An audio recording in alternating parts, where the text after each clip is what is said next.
Hahaha, apa kabar sahabat YT artikel 2? Kali ini saya akan membacakan lanjutan alur cerita kisah Aditya yang berpura-pura miskin.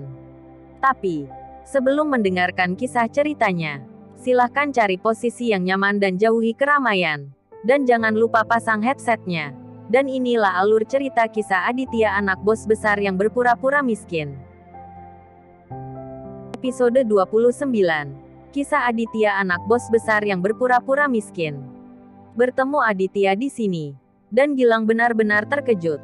Sejak mengetahui bahwa Aditya memiliki hubungan dekat dengan Dilan, Gilang sangat takut pada Aditya.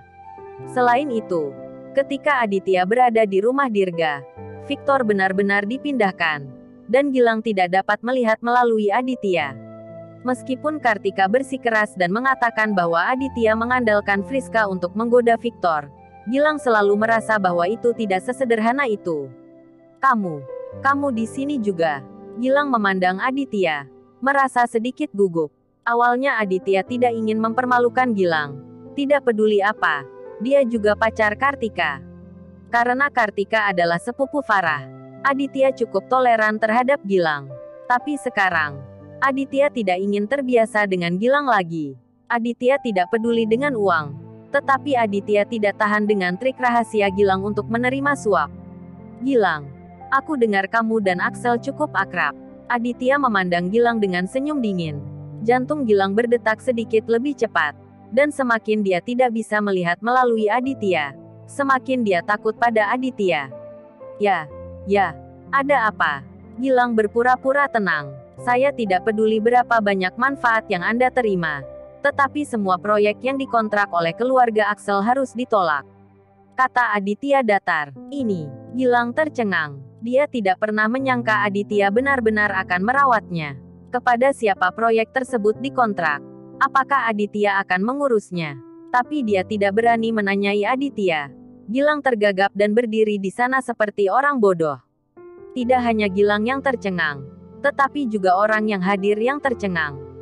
Siapa yang mengira Aditya, yang telah diejek sepanjang waktu, akan mengatakan ini kepada Gilang dengan nada memerintah? Felicia terkejut, dan dia tidak bisa menahan diri untuk tidak melihat wajah Aditya. Betapa dia berharap Aditya benar-benar memiliki kemampuan ini dan dapat menegakkan keadilan untuknya. Tapi apakah mungkin? Menurutnya, tentu saja itu omong kosong. Setelah keheningan singkat di ruang pribadi, ada ledakan tawa. Haha, otak Aditya konslet, kan? Dia mengangkat dirinya sendiri sebagai ketua Universal International, dan dia memerintahkan Gilang.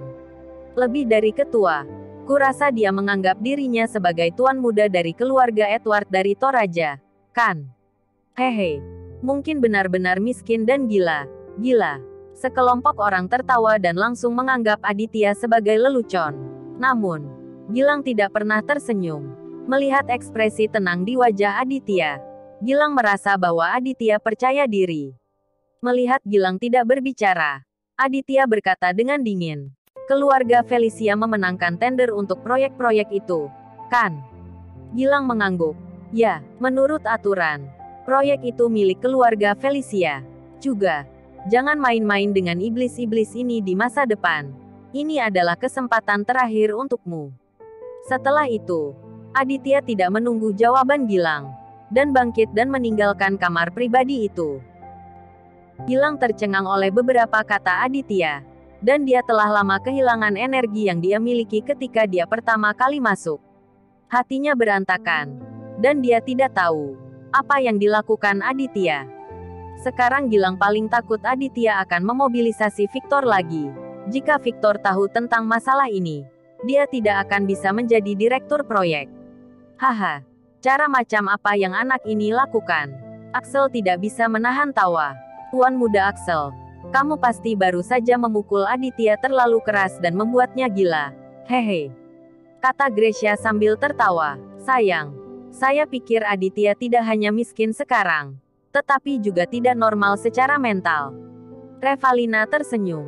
Felicia menatap punggung Aditya, dan menghela nafas pelan. Tepat ketika dia akan pergi dengan Aditya, dia mendengar Gilang tiba-tiba berkata, "Tuan Axel, Proyek-proyek itu benar-benar tidak dapat diberikan kepada keluargamu.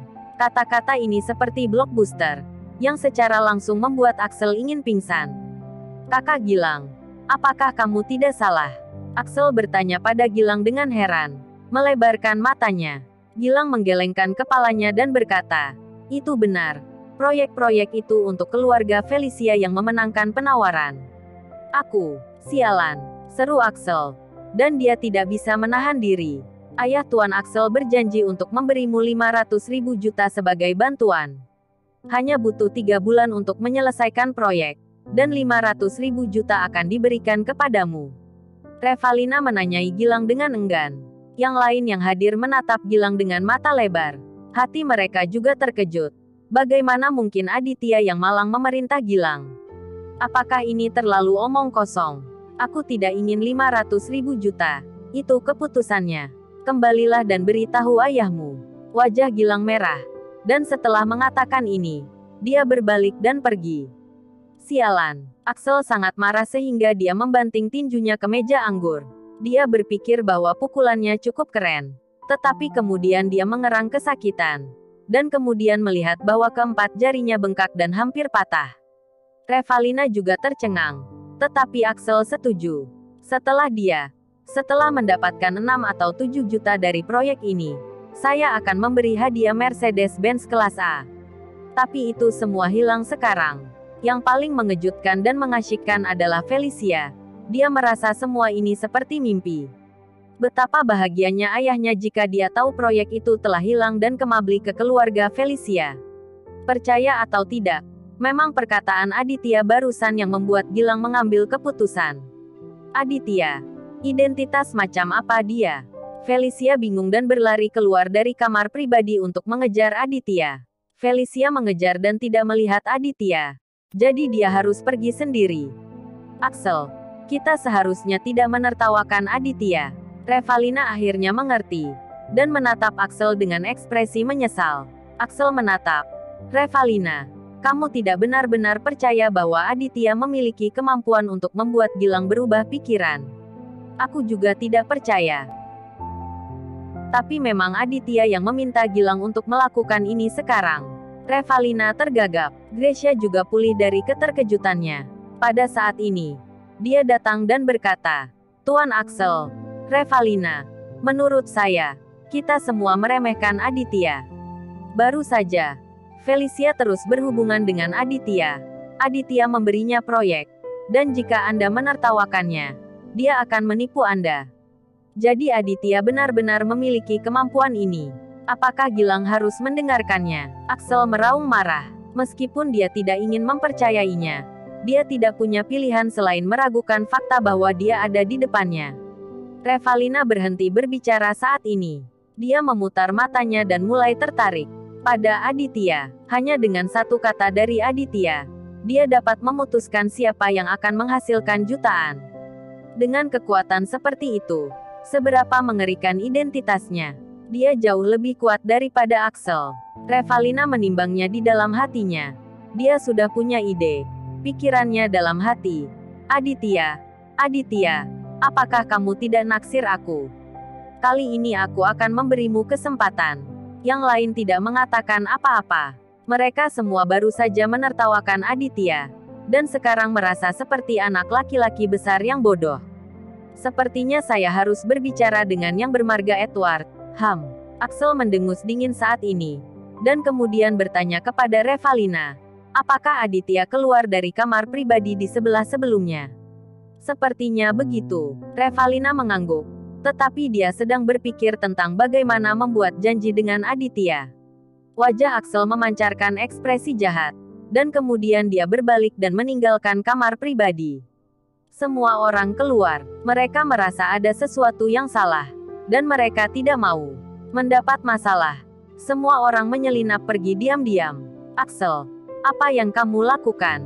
Revalina bertanya pada Axel. Kamu pulang dulu. Aku akan menemukan marga Edward ini. Setelah Axel selesai berbicara, dia langsung pergi ke kamar pribadi di sebelah. Pikiran Revalina penuh dengan Aditya sekarang. Wanita yang memuja uang ini benar-benar yang memiliki uang. Sekarang dia telah menyimpulkan bahwa Aditya pasti 10.000 kali lebih kuat dari Axel. Berbicara tentang Aditya, setelah dia keluar, dia langsung kembali ke kamar pribadi tempat Dylan dan Wahyu berada. Setelah lama tidak kembali, Dylan dan Wahyu tidak berani bertanya. Mereka hanya terus bersulang kepada Aditya dan mengomunikasikan perasaan mereka. Widya bahkan lebih perhatian, dan tidak sabar untuk segera mendapatkan bantuan Aditya. Aditya tidak tahu bahwa Felicia keluar untuk mengejarnya. Pada saat ini, dia tidak memikirkan apa yang baru saja terjadi. Dia hanya minum dan mengobrol dengan Dylan dan Tuan Wahyu.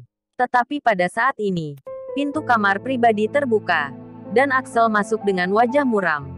Aditya tidak berharap Axel masuk. Dia melirik Axel dan tidak mengatakan apa-apa. "Dari mana asalmu? Pergilah." Dylan menenggelamkan wajahnya dan berkata kepada Axel. Axel tertekan. Dia belum pernah melihat Dylan, apalagi Wahyu. Bagaimana dia bisa tahu siapa keduanya? Sial. Kamu bersama geng yang bermarga Edward. Berani berbicara dengan tuan muda ini seperti itu. Axel melotot. Berjalan ke Dylan.